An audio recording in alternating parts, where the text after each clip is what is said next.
Hello everyone, welcome to Leasy. This is our third video on discovering Zig programming language. We had two videos already on Zig programming language. They were basically on Hello World and variable types. You can try to check them out if you haven't seen them. This video will be about operators and what are the general important operators, basic operators that we can use in Zig programming language. And we will try some examples as we use them.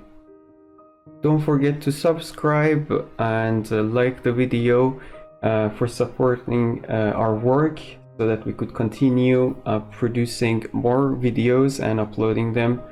And if you like them, please don't forget to share them with your colleagues, friends, whoever might be interested in learning and discovering Zig programming language.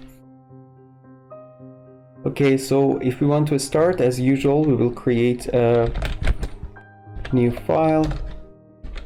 I will name it C3. And the first set of operators that we will be looking at are, of course, arithmetic operators. And it's really easy to just work with them because they are generally the same thing in almost every language, I guess. As far as I know. Well, there is a plus, minus, a plus for adding and minus for substitution, and for division we use the slash, and for multiplication we just use this star character, and ampersand is used for modulo operation, arithmetic modulo operation. We can see some examples. So for example, let's first define, basically import our standard library.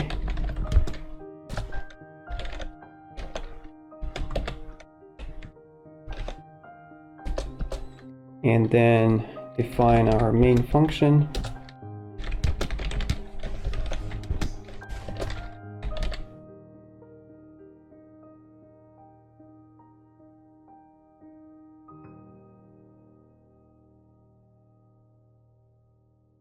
Okay, now we can define our variable. First, I will try to use a const one,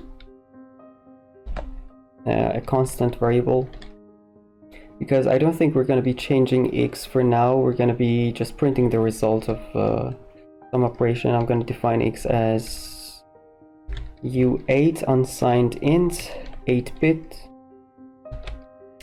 And I'm going to make it equal to 5, for example, or 7 for now. And then so we can try to use the operation ampersand, so, or modulo. Here I will remove x and I will put x ampersand to x modulo 2. We expect to see result 1. We can try to write this.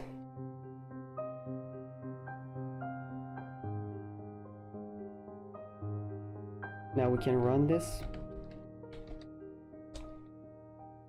And of course it's writing x equal to 1, but I forgot \n, but it's okay, I can fix it for next time.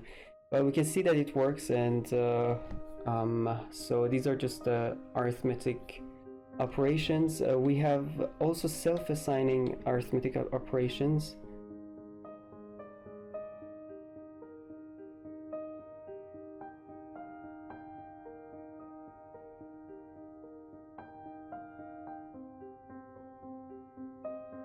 There was no error indeed, and run it, and we can see the result is indeed 9.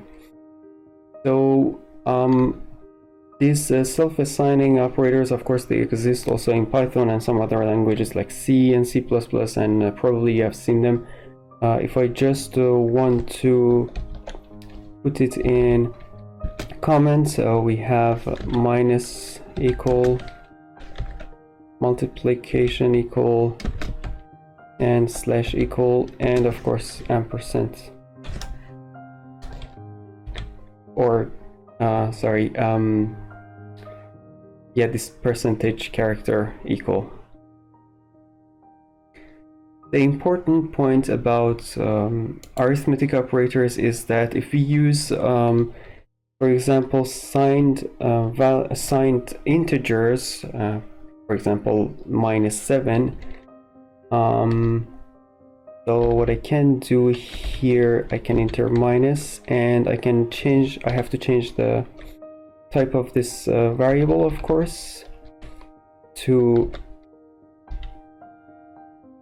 this is the signed value now. And if I want to use, for example, percentage equal 2, so basically I am trying to use the calculate -7 modulo 2 and then save it in X and then print that into terminal. This is gonna produce error, and let's first see what the error says.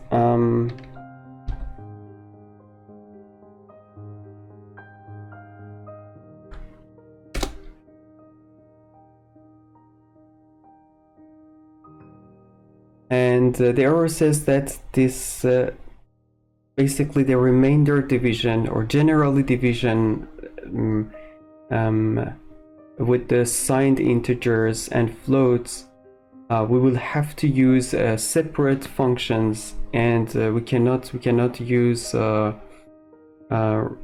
remainder. We cannot use the ampersand or slash as usually. Of course, here I have I've made a mistake in typing double.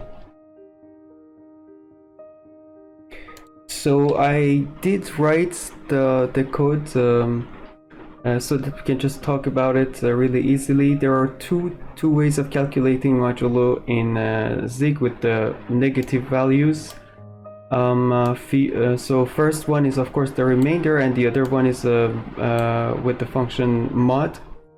Mod gives us the mathematical modulus, and it basically means that it's always going to give us positive value, but remainder can give us a negative value, so this is the main difference.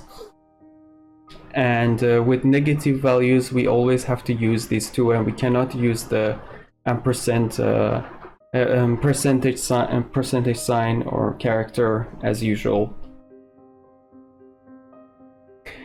So similar behavior exists for division. That's why we need there are three different functions that we can use to do the division with the signed integers. So for example, here we have -7, and we want to do the division -7 by 3, and then put the result in our variable. I changed the name of variable from X to num, of course, here, just because I had the code somewhere else, and it was saved as num rather than X. Anyway, so to do the division as usual, as it's done in many other languages, we just use the div trunc. It basically truncates until the it uses the truncate to do the division basically, and then we have the exact one that it just gives us the exact result, and floor gives us the closest integer that is to our result. So for example, if we want to see what is the result of this this thing, we can just compile this and run it.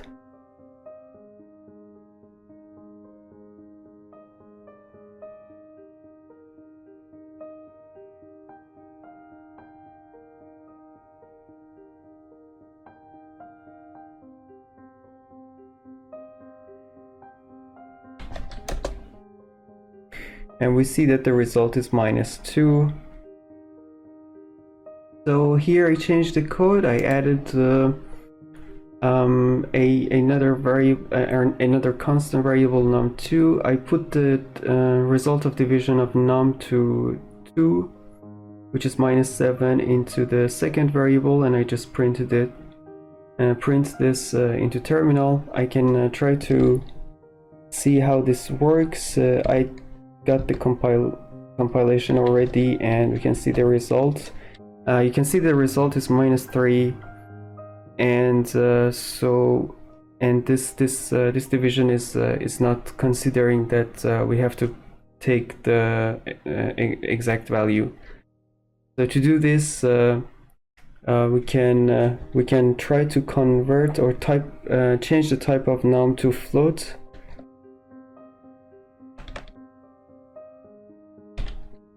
And to do that, we use the as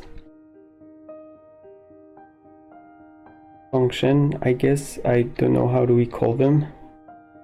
And the type that we are going to change it to is F16, which is the floating numbers 16-bit.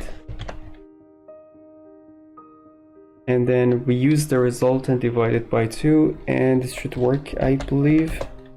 Try this.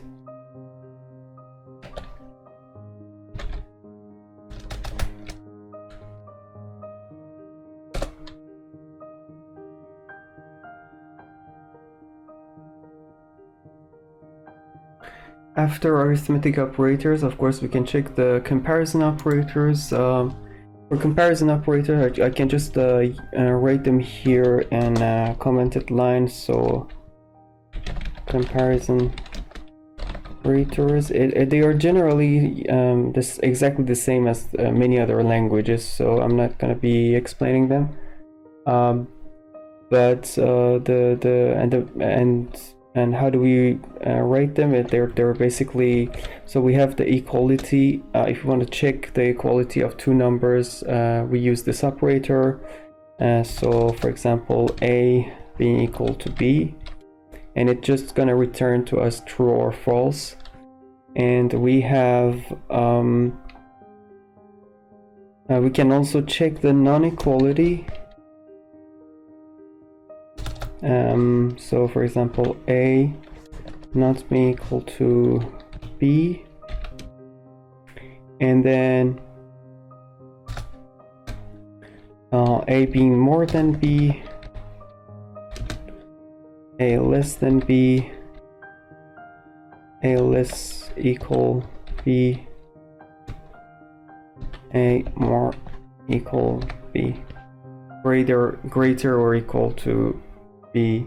And these are the operators that we can use for comparison between two values in Zeek. For logical operators, we have so the logical operators are generally similar to Python logical operators.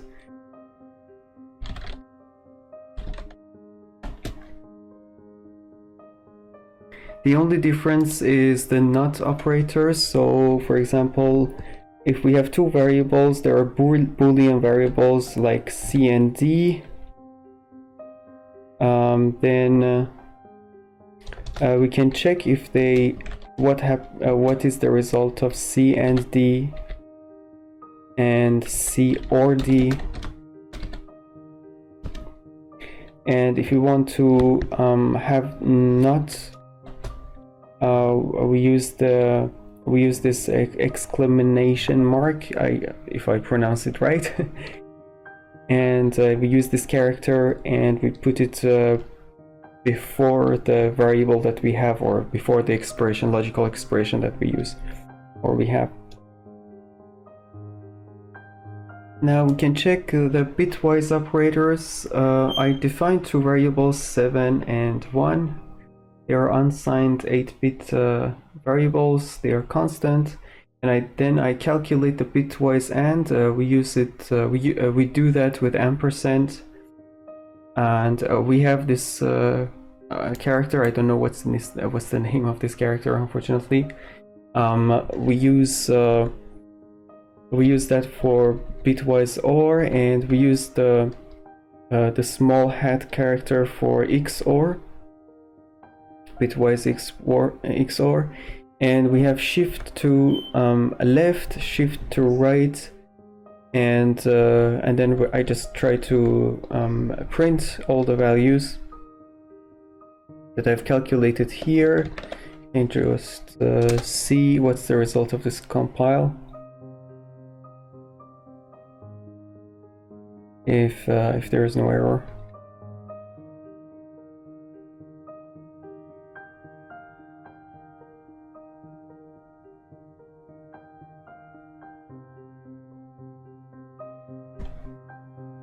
And if we run this, yeah, we can see the results. Of course, the bitwise AND is 1, OR is 7, XOR 6, left shift 14, and right shift is 3. Now we can check the wrapping operators. Many times in programming languages, when you don't, when you want to write a program, there are some variables, and and there are some values that you want to assign to these variables that are just bigger than these variables. So, for example, here we have defined two variables, wrap A, wrap B, and the type of these variables is U8. Basically, they can get a value from 0 to 255. And so the first variable has 250, and the second one is 10. If we add them, there will be a problem, because addition of these two is basically the result is 260, and that's an overflow for 8-bit variables. But we can fix this by using the wrapping operator plus percentage. So a plus is just the addition operator, but we just put a percentage percentage after plus immediately, and this is called a wrapping addition. So and it gives us a cycling behavior. So after 255 we will go to 0, and this way, this addition, the result is going to be 4 instead of 260. So I have already done the compilation, so we can see the result. And you can see that the result is a wrapping addition 4. There are other wrapping operators that I will not be giving an example of them, but if you just want to know, I can just write them here in the comments. So we have minus percentage, divide percentage, multiplication percentage, and that should be it, I think. Another type of operators that exist in Zig is, of course, the saturating operators. So they do similar job to wrapping operators, but they do it differently in that they prevent the overflow, but they saturate it at the minimal and the maximal value of each type that we define in each variable type. So for example, for U8, for unsigned int 8-bit, the maximum value is 255, the minimum value is 0. So when you use the saturating addition that we have used here, so for example, I have defined A 250, B defined by 10, and then I do a saturating addition. The normal addition should go 260, but we don't want it to go over 255, so saturating addition will put the value at 255 maximum. And we did the print, and I did the compilation, and I printed the result already. You can see it on the screen here that the result is 255. We have other type of operators like this. We have the substitution, saturating substitution, and multiplication and division as well. These were the major basic operators that we needed to know for learning Zig programming language, and hopefully these were useful for you. I hope you enjoyed the video, and please don't forget to like and subscribe to the channel and like the video. I hope to see you again in the next videos. See you. Bye bye.